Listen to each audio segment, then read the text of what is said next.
reporting on that murder suspect. Prosecutors say this man, 28-year-old Bryan Kohberger, stabbed 4 Idaho college students to death in their home. This morning, we are hearing exclusively from people who knew him, including a classmate. That classmate tells News Nation that Kohberger changed around the time of the killings.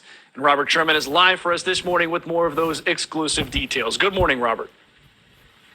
Good morning to you, Mitch. In this region of the Pacific Northwest, everything is happening in a rather tightly condensed area. Just about 20 minutes down the road from us is Pullman, Washington, which is home to Washington State University.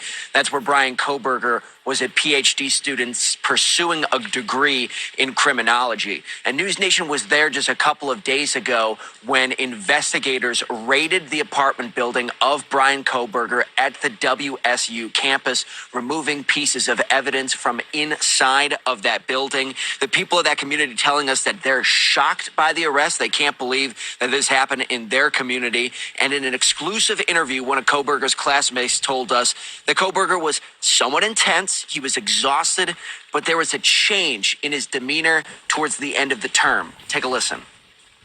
Bryan seemed like he was on the knife's edge between exhaustion and burnout, and at the time it was extremely difficult to tell which was which. He did become more chatty towards the tail end of the term following the quadruple homicide in Moscow. But now the family of Bryan Kohberger is speaking out for the first time, releasing this statement saying in part, quote, "We will continue to let the legal process unfold, and as a family, we will love and support our son and brother.